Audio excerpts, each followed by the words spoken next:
good morning. Saturday morning. Gonna try something new. It's called Let's Talk About That. Don't really know for sure what this is potentially going to do, but just kind of had it in my head that I wanted to potentially do something maybe on Saturday mornings and not every Saturday morning, but some Saturday mornings to get on and go live on some of my channels to, I guess, talk about stuff. And I think I meant to actually do this on Instagram too. Anyway, no big deal. My name is Barrett Gruber. I am the host of a podcast called the All About Nothing podcast.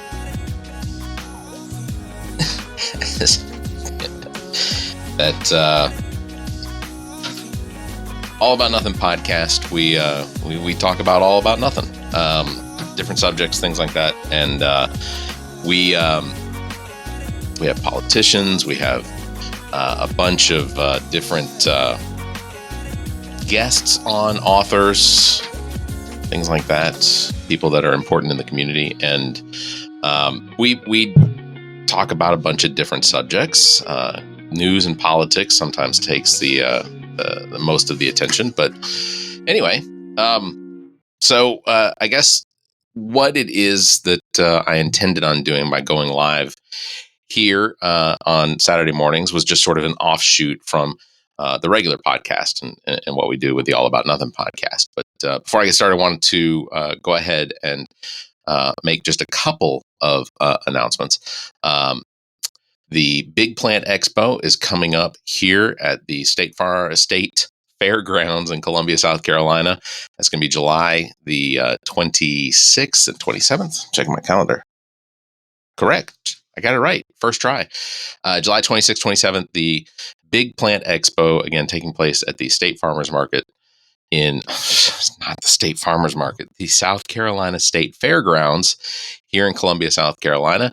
Tickets are available at rareplantmarket.com. I can put some show notes out there or something like that for that. But that is going to be available, or that is coming up again, not this weekend, next weekend, or 2 weekends away.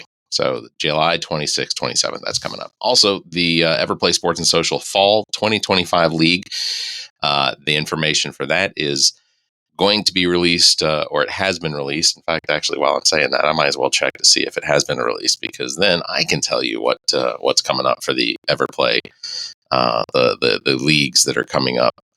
Let's see. Yeah. All right, cool. It has been released.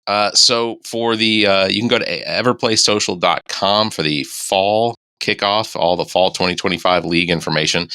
Going to have Sunday mush ball softball at TS Martin Park, Monday mush ball softball at TS Martin Park also, Monday pickleball, Monday turf soccer, Monday indoor volleyball, Tuesday indoor volleyball, Tuesday bowling at Lucky Strikes, Tuesday sand volleyball, Tuesday same team pitch kickball, Wednesday kickball, Wednesday cornhole, Wednesday soccer, Wednesday hardball softball over at Pacific Park in Columbia, South Carolina, Thursday sand volleyball, and Thursday kickball. You can check everplaysocial.com for the actual details on those, as well as registration and sign up. The deadline to sign up this year, or for this fall league, is August 21st, to avoid any late fees and make sure that you get your team t-shirt color that you want. So you can do that. With those both out of the way, Soda City Comic Con also is coming up. That is going to be August 23rd and 24th. Here in Columbia, South Carolina. They've already got Katie Sackhoff as a guest. John Heater is going to be a guest, as well as Caitlin Robruck, as well as a few more other voice actors. The tickets are on sale right now, sodacitycomiccon.com. So go check that out as well, because they're expecting a big event. This is the 10th Soda City Comic Con, I'm pretty sure. So go do that. Lots of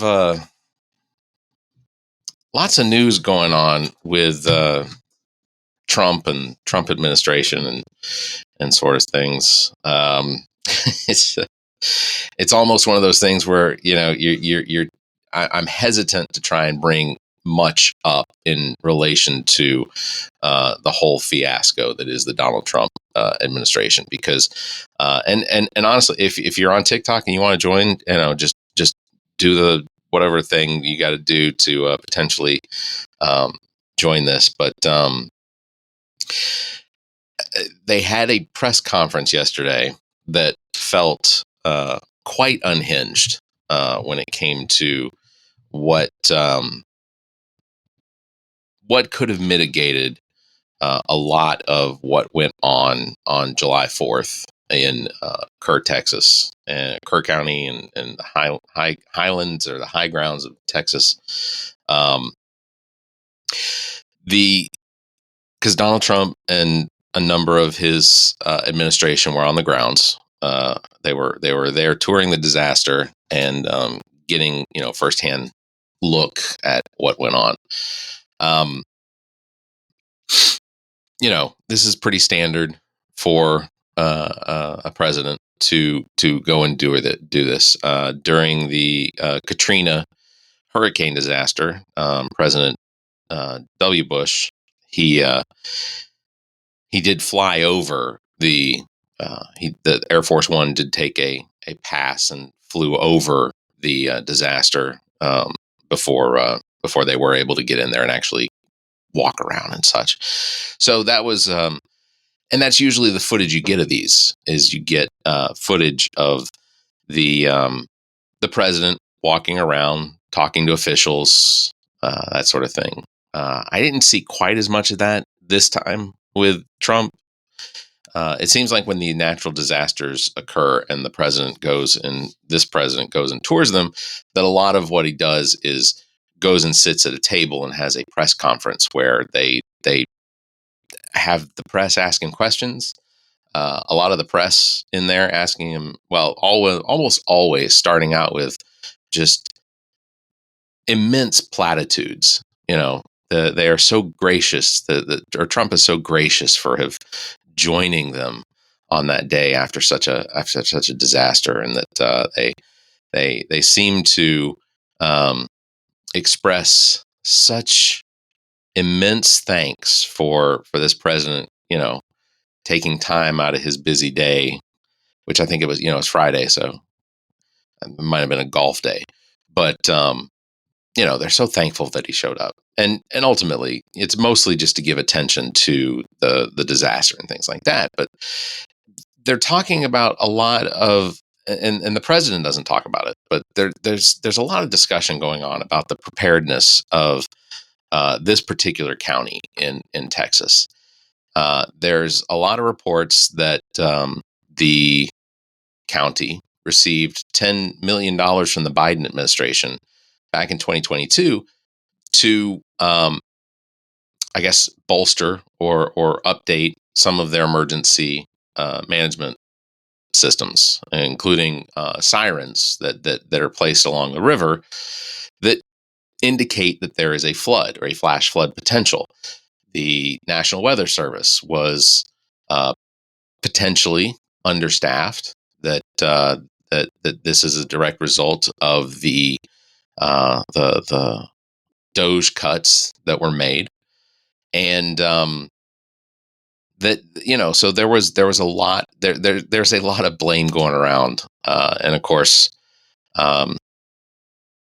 it's hard to fixate on the actual disaster when all of that blame is being cast. And it's not that there shouldn't be some form of acknowledgement of where things failed, where people failed. There should be. This is National Weather Service is important, and having cuts made to the National Weather Service is going to be devastating, potentially, for the United States going across the future. I mean, that's you can't cut away those functions. You can't cut away things like the National Weather Service and remove funding from NOAA when those are necessary to the preparedness of the country when it comes to, natural disasters. We have to know that a hurricane is brewing. We have to know, and we have to have the most up to date and effective forecasting in order to prepare people for what potentially is coming. And by removing funding, by taking away necessary money, you have likely made it more difficult for forecasters to have accurate information. Um, I can't think of anything that works better when you take away from its available resources. It's not a thing. It's hard to, and honestly, if somebody can give me an idea of what you what is something you can take away that makes it more efficient? Okay, fat. If I lose weight, I'm more efficient in moving. Okay, done. There's one. Um,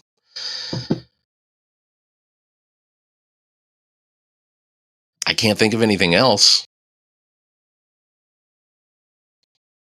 I can't think of anything else that you could potentially take away and make more efficient. Um, if you cut my hair, am I more streamlined? Maybe, but when it comes to things like the National Weather Service, it's kind of important. And in order for the National Weather Service to be effective, you can't take away the money necessary to make them efficient. It just doesn't make sense.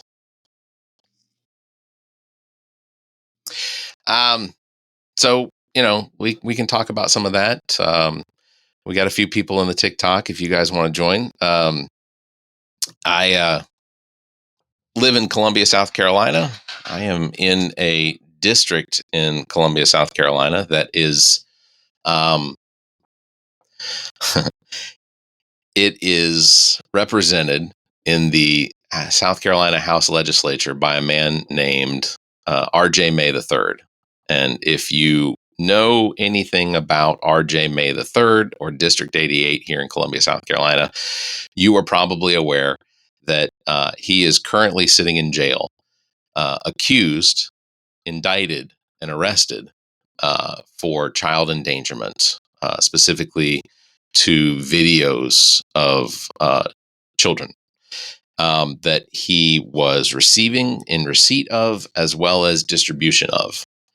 And that is something that was investigated and executed by the FBI, the Federal Bureau of Investigations, as well as the Department of Homeland Security Investigations, which HSI is typically responsible for investigations into crimes such as human trafficking and child endangerment and that sort of thing here in the United States. And they collected evidence about a year ago from his person and his home.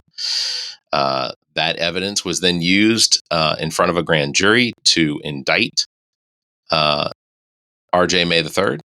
And that evidence and that indictment led to his arrest, where he is now currently sitting in jail and awaiting a trial. And here in the state of South Carolina, our Attorney General, Alan Wilson, did not investigate this crime. The South Carolina Law Enforcement Division did not play much of a role, if any, in the investigation and the arrest of R.J. May III for the crimes that he is accused of. It's also important to note that Alan Wilson, who is the Attorney General of South Carolina, to which is an elected office here in South Carolina and in most states, Alan Wilson did use a consulting firm called Ivory Tusk Consulting, which you put the words together, ivory tusk. What are they trying to acknowledge? Well, ivory tusks are on elephants. Elephants represent the Republican Party. So R.J. May owned a consulting firm that represented Republicans in campaigns, and Ivory Tusk Consultants was a representative for Alan Wilson's campaign in his most recent re-elections. So Alan Wilson knew R.J. May. There's no way he didn't. There are pictures of them together, campaign events, whatnot. Alan Wilson also has affiliations with a firm that has a fairly diverse portfolio of businesses, including the Palmetto State Armory, which is a gun enthusiast store. They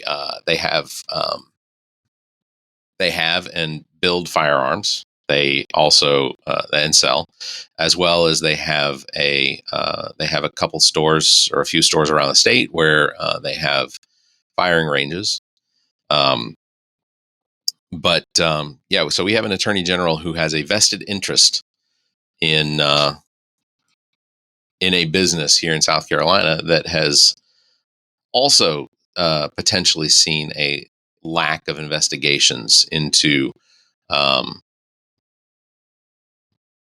what has been described by some that there are accusations that we have potential violent gun crimes that could have led back to potential firearm sales. That these are investigations that didn't occur. Again, these are accusations. These are rumors. We don't have the actual proof. There has not been an investigation into it to prove whether it is a something worthy of attention. I think it's worthy of attention, but I sit in a room in front of a microphone. So currently the seat that R.J. May occupies, District 88 House Representative for the House Legislature in Columbia for the state of South Carolina, District 88. That seat is still held by R.J. May III, despite the fact that he is in jail awaiting trial. The House Republicans have made it very clear that they have almost no intention of ousting him from that seat, despite the fact that evidence presented to a grand jury found that they believed the evidence supported his arrest and charges being brought against him. And he currently is still the representative for this district, for District 88 in South Carolina. And like I said, the House representatives of the Republican Party in the legislature, the state legislature, have made the decision that they believe that an ethics investigation needs to be opened into R.J. May. Now, this is something that they likely will not do until the next session, but they have made the suggestion that that's what they're going to do. So in the next session, come January, the likelihood is that R.J. May probably will still be waiting trial. He'll be in jail still awaiting trial for what he has been charged with. And he will also still be the sitting representative for District 88 as a House legislator, as a House representative. Ultimately, because I think that the Republicans are really hoping that they can just hold out on vacating that seat until the election, and R.J. May just won't be a candidate, and they'll have someone else. And yeah, the likelihood is that they'll probably win that seat with whoever they run in that seat, because this is a very Republican district. I think the statistic is 8 out of 10 people in this district,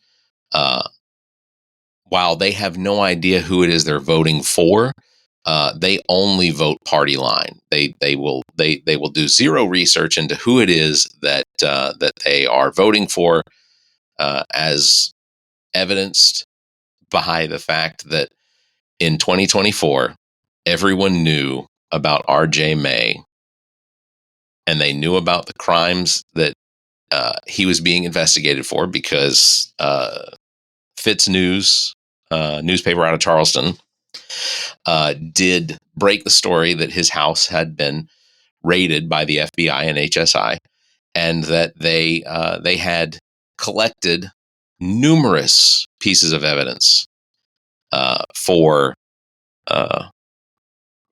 potential crimes that were committed. They collected this evidence under a warrant that was signed off on by a district federal judge, and they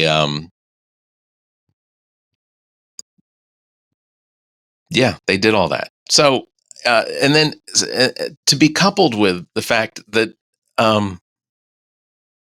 he will be in that seat, he is likely going to continue to be the representative. But yeah, I don't think that the House Republicans here in South Carolina don't want to allow for there to be a special election. If they hold him in that seat and don't let him and don't forcibly remove him from that seat, they could run this all the way up until the election in 2026. And then whoever it is that runs for that seat as a Republican is going to get elected, because like I said, 8 out of 10 people in this district only vote party line. They don't ever look into any of the candidates that they're voting for. They only will vote for their party, even though there are a number of those candidates that have interests that would go against what most of these individuals probably would want them to go for. Christopher on TikTok says, and that makes all Republicans bad, huh? No, it's the same as in every bushel of apples, you have some bad apples. Same as the Democratic Party. There are sometimes some bad apples. So, do not assume what my opinion is of all, because most of the time I don't have an opinion of all. To have an opinion over an entire group based purely on one or two bad apples is ridiculous. Rogue Vogue says, how many known criminals do y'all need to vote for before it's all Republicans? Well, that's not a bad question. That's a good question. And truthfully, it's not necessarily that they all have to be bad. It's that if there is an obvious crime that's been committed and you represent a district of people, and that district of people has concerns about the safety of children, which, let's be honest, that for Republicans, for MAGA, children is a big issue. The safety of children is something that they run on consistently. This candidate and legislator, R.J. May, this was one of his big issues.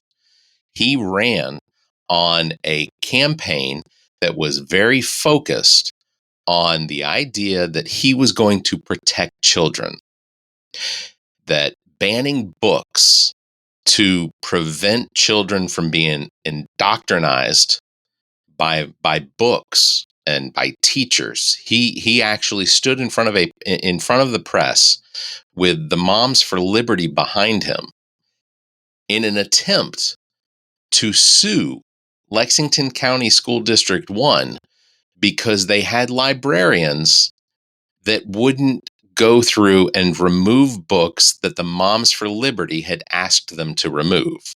Not asked. I say asked. That makes it sound much more polite than it was. But he led this sort of coalition of Republicans in the House called the Freedom Caucus. He was the vice chair for the Freedom Caucus, and he tried to get a school district to fire their librarians from an elementary school because the librarians wouldn't remove books. Now, you look at the list of books that they wanted removed, those books weren't even in that library.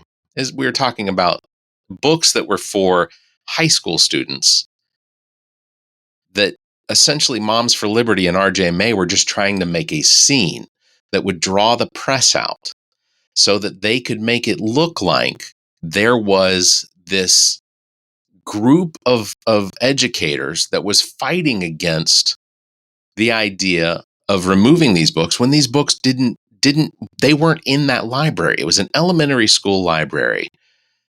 And the books that they were trying to remove were never in that library. They were in the high school library, but that's not where they were. That's not where they were holding their press conference. It was all about trying to make it look like the school was trying to retain some sort of literature that was potentially harmful for children, like young children. And I don't disagree. Look, do 6-year-olds need to be reading Catcher in the Rye or The Handmaid's Tale? Like, probably not. But the likelihood is you're not going to find a 6-year-old reading. Gone with the Wind. It just doesn't make sense. It doesn't. You can't put 2 and 2 together on that one. So it was all just a scene. But RJ May ran on a campaign that he was the savior of children. And then, as it turns out, evidence collected against him and used to indict him absolutely showed that he had a behavior of harming children or enjoying or receipt and distribution of videos that put children in harm. And that is just, I don't know, that's sort of in line with the kind of thing that we get out of the Republican Party and how that there are bad apples in the Republican Party that profess that they're here to protect people and to protect children.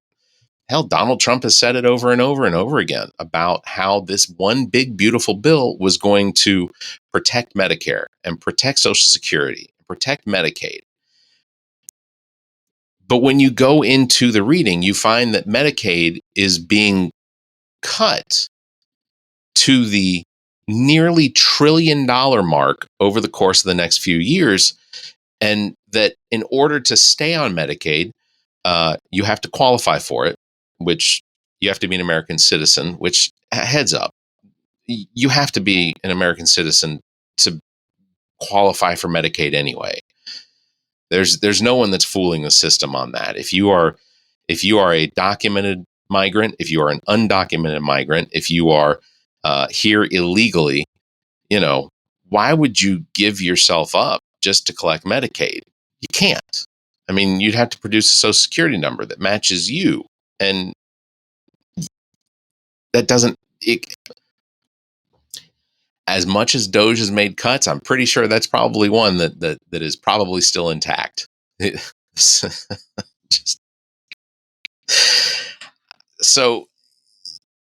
But Donald Trump has said that he would protect all of these things. And his House Republicans gave the largest tax break to millionaires and billionaires that we have ever seen in this country through this one big, beautiful bill. And I get that if you are a a fan or a supporter of Donald Trump, that you probably tend to try and not believe that, but it is true. The millionaires and billionaires have been gifted the largest tax break that they have ever seen. They have made Donald Trump's tax cuts from 2017 now permanent, as well have added new tax cuts. The EV mandate was one that I found interesting because there was such a close bond between Donald Trump and Elon Musk that I figured that Donald Trump would potentially try and get that out of. But Donald Trump campaigned in 2020, in 2016, and in 2024 on his disgust of electric vehicles. I mean, until he turned the White House lawn into a car lot. But he had such a disgust for electric vehicles that he was never going to remove. He was never going to remove. He was never going to allow for that mandate to stay in place. And that the likelihood is that regardless of how much how much money Elon Musk had paid for Donald Trump to win the 2024 election, the likelihood was that the Republicans and Donald Trump were going to screw him on that. And the EV mandate it's not just understand.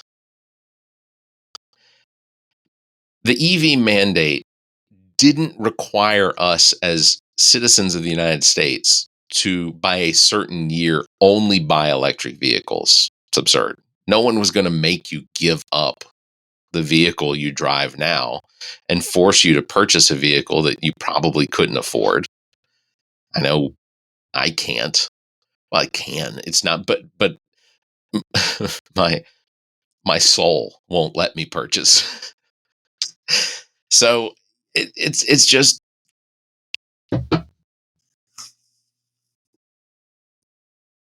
voters need to be more intelligent about how you're voting for things. Yeah. City of Porterville, only in California, some mandates maybe. Again, no one is going to force you to give up your vehicle. It's kind of like the whole electric stoves and electric water heaters and that BS. No one. I don't have gas running to my house, so I can't replace. I only have electric. I can't replace my electric stove with a gas stove because I don't have gas in my house. I don't have gas being brought to my house as a service. It's just not there. So I can't do that. And no one's going to force that. Now, under Biden, there were certain things that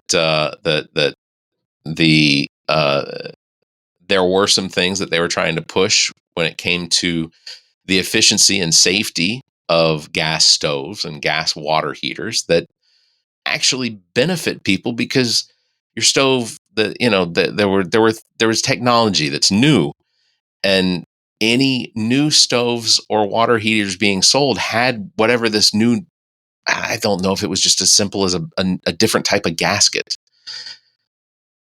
But I'm saying that, like, that was what they were trying to do, was increase the efficiency and safety, and by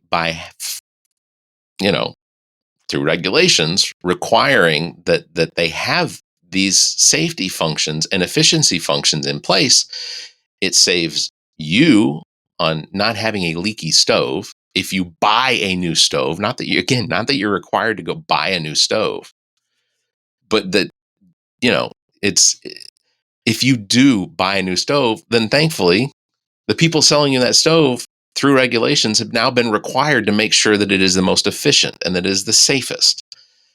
And I'm always dumbfounded by people that are like, you can't tell me to be safe. I don't want to,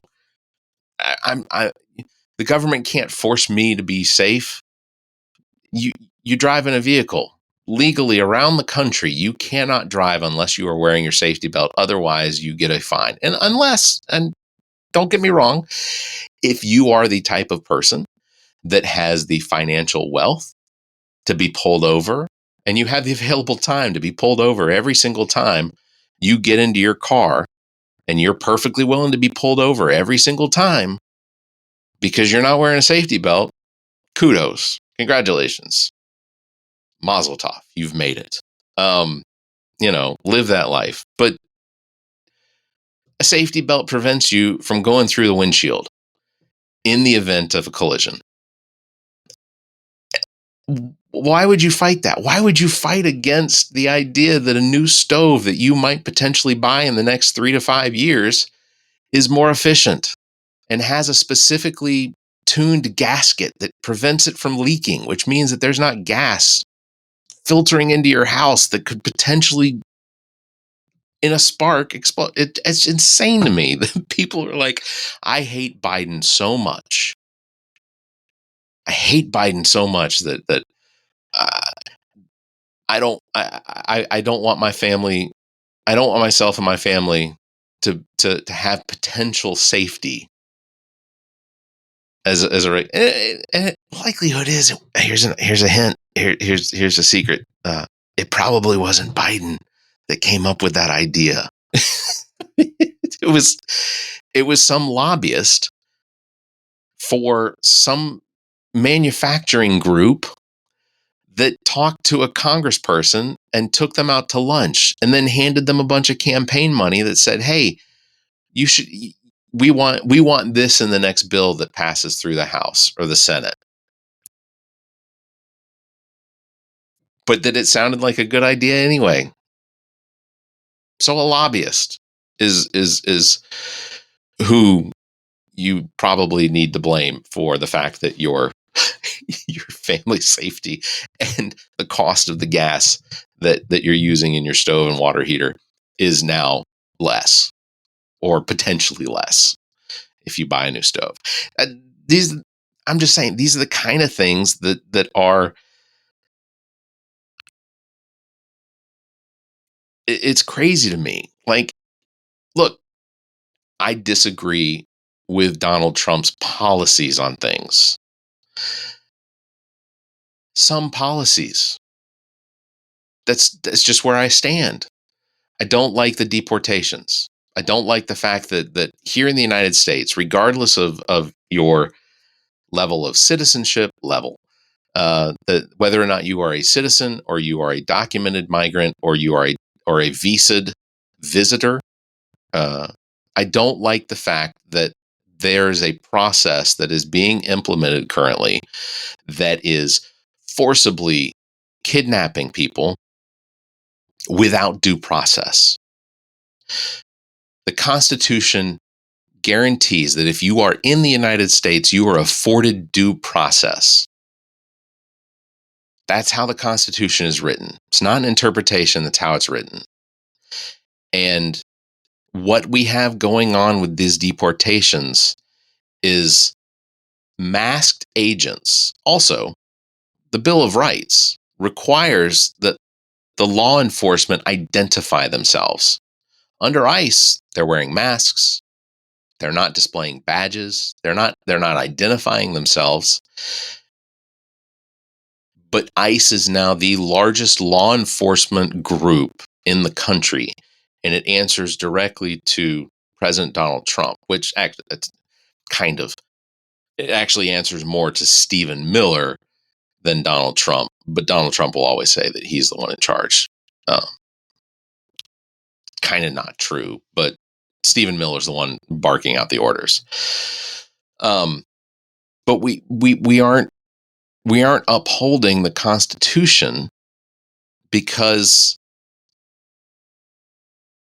there is this belief that people that are of a different origin or a different color or a different religion or speak a different language, there is this belief that they are harmful to our country, and it is absurd. This country has been made up of immigrants since well before its founding. And it's so just to comment, City of Porterville, DHS is 240,000 and ICE under them only 20,000.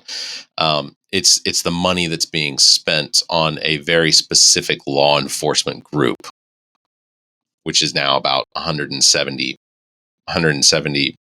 is it million? No, 170 billion a year.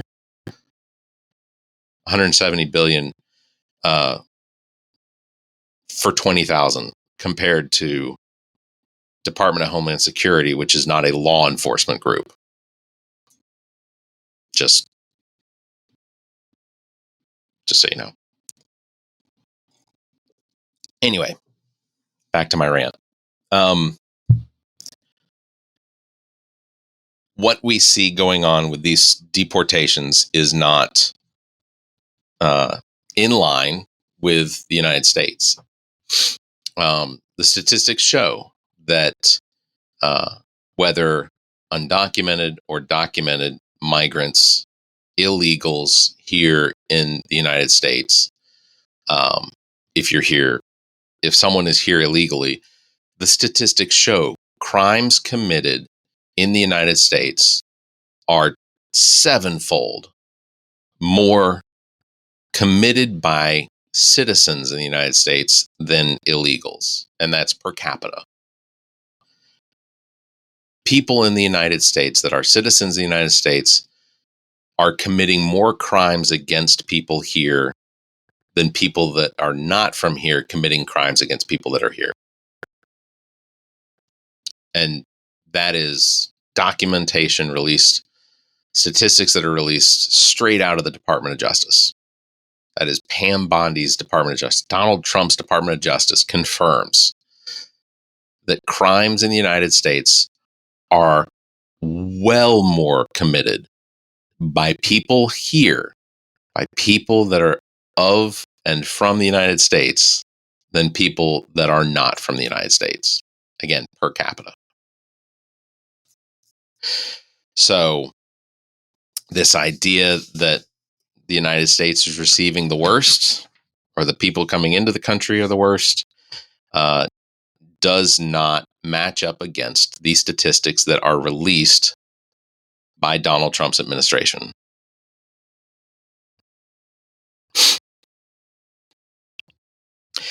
Jonathan Torres says those numbers are heavily underreported because they fear getting deported or arrested. Underreported by who? Who is underreporting illegal alien crime? Did you know that a vast majority of the sheriff's departments here in the United States, especially in states that overwhelmingly voted for Donald Trump, did you know that most of those sheriff's departments would very happily report illegal alien crime if they had it to report?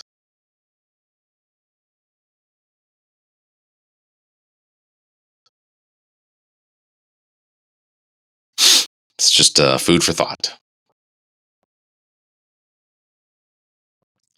Because if it benefits the king to report that crimes are being committed by illegals, and it justifies the process that's currently in place with these deportations and kidnappings, if it justified it, then they'd use it. But our own Justice Department does not have the statistics to prove the things that are being said by administrative officials. They can't make that evidence. So how is it that you're going to constantly get on television and tell people that our country is ransacked by illegal aliens from other countries, especially countries where people are darker skin tone? How is it that you're going to report that there's an endemic of people that are committing crimes here in the United States when the statistics just don't support it. Donald Trump's administration's own statistics do not support what it is that they get up in front of cameras and microphones and say. And if you ask him that, what a nasty question. What a nasty question. You're a bad reporter.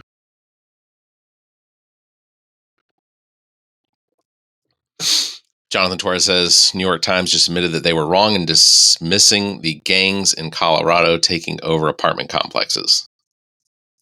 Well, the New York Times, yeah, okay. And I'd have to look that up and see it, but I will. I will look that up. I guess when it comes to that particular story, that was used as that was used in order to show that under Joe Biden, there was a lack of willingness by the law enforcement to, I guess, take over these supposed apartment complexes. But see, that story is similar. So the origins of that story are similar to the origins of the story in Ohio, where they said Haitians, I believe it was Haitians, were stealing people's dogs and cats and cooking them in barbecues or on grills or like that. This was a story that was being said and that Donald Trump picked up on and used as part of his campaign. That people, Haitians, I think it was Haitians in Ohio, were stealing people's dogs and cats and eating them in front of them.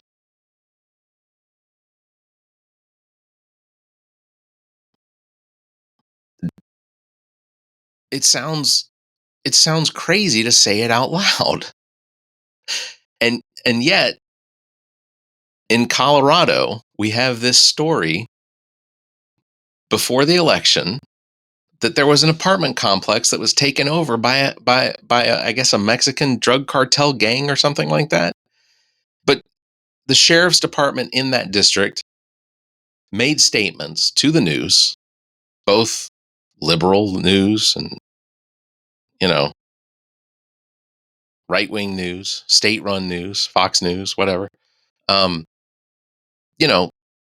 governor said this wasn't happening. This event did not occur.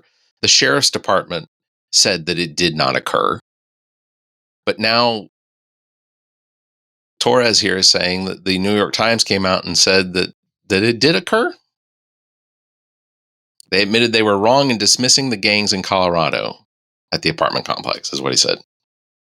And was there a gang at an apartment complex in Colorado? I don't deny that. I think that's entirely possible. But the fact that law enforcement in that area claimed that there was not an emergency, that there weren't a mass number of apartment complexes that were taken over by a gang is essentially part of the issue. It's when local law enforcement and state government don't have the evidence to support the claims that are made, then all you need is just a tiny little piece of it to say to explode it into what is a very dominant issue, specifically designed to make people fear that if it's happening in Colorado, that it could happen here. And what happened is that a story was overblown. So I'll research that though, Jonathan. I'll take a look at that and get back to us on it because I'm interested in seeing. It's so odd nowadays to see news organizations that are so willing to bend the knee to basically CBS, Paramount, in order for Paramount to make a sale, had to write a personal check to Donald Trump of $16 million so that their sale could go through. And now I've read some headlines. I didn't read the stories, but I read some headlines that what is now Paramount Entertainment or Media or whatever is considering dropping Stephen Colbert and Jon Stewart, The Daily Show, because they are potentially being pressured to not allow these guys to be on television because it's harmful to the administration. I mean, could you imagine a world where reporters are being forced off the air because of the questions they ask or the way that they present entertainment? Comedians, news reporters. Oh, wait, we do that, don't we? I forgot. David Muir, ABC. Donald Trump didn't like the way he asked his questions. Didn't like the fact that Donald Trump didn't like David Muir. And I think it was David Muir. No, that's not right. It wasn't David Muir. It was the reporter. He had like 20 years experience as a reporter. Like at one point he was a war reporter, like in the field. I can't remember what his name is. But he had the opportunity to interview Donald Trump, and he asked Donald Trump hard questions, and Donald Trump doesn't like being asked hard questions. So Donald Trump made it clear that he did not like him and that ABC needed to fire him. And what did ABC do? ABC said, "Yes, sir. Anything else we can do for you?" It's amazing. Like, what is ABC afraid of missing out on? But maybe they see the writing on the wall. It's important to acknowledge that we've never had a presidency like this where the person in charge can be so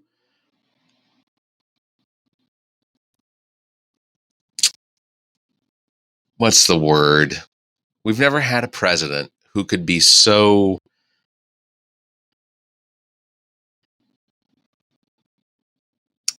emotional.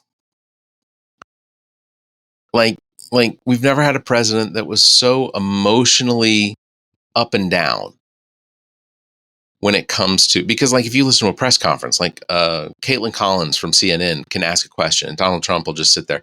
That is a nasty question. You can't ask me nasty questions. It's not fair. And then the next reporter will be somebody from Newsmax or AAN, and you can always tell whether it's from like a legitimate news organization or it's AAN or Fox News or whatever, because they'll always thank you, Mr. President, for coming to Texas and spending this time here with the traumatized people of San Antonio and whatnot. Thank you for coming and taking time out of your busy day, which, by the way, included golf probably. But thank you for being here. You know, we wouldn't have anything if it weren't for you. The reporters saying these things. It doesn't. To me, it doesn't.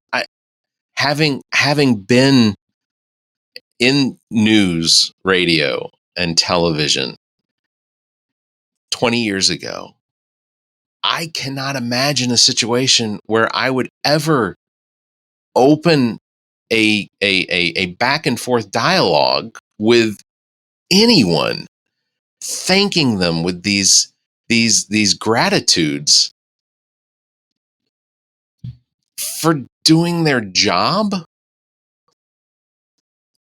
It just it doesn't make sense to me. I can't wrap my head around that. But Donald Trump expects it.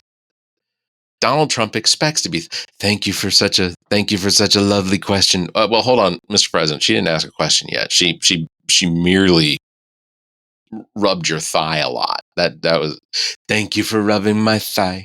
You know, it's insane.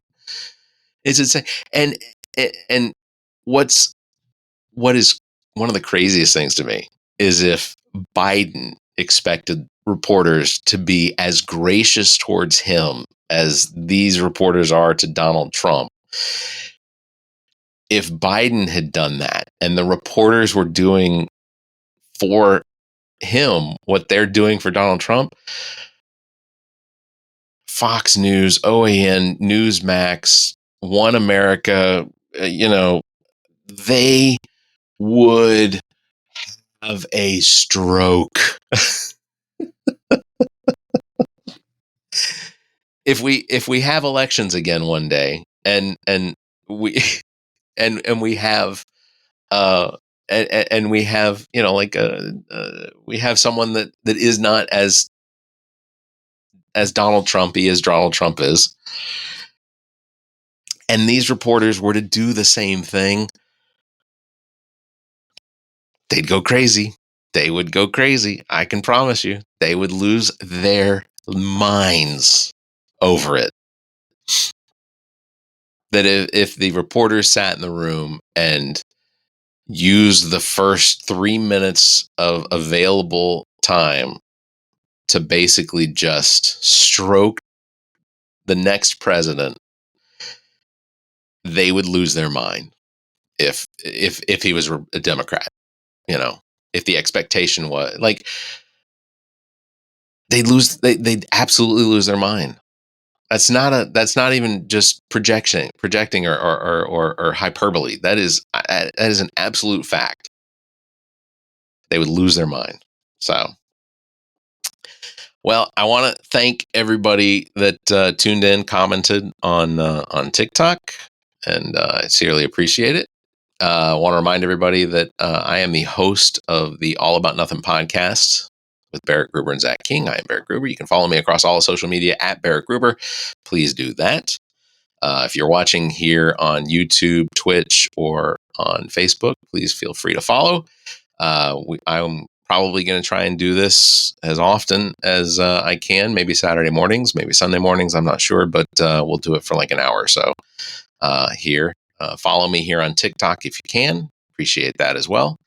And new episode of the All About Nothing podcast for members came out today. Is an interview with Heather Bauer, who in 2022 was the only Democrat in South Carolina to flip a seat.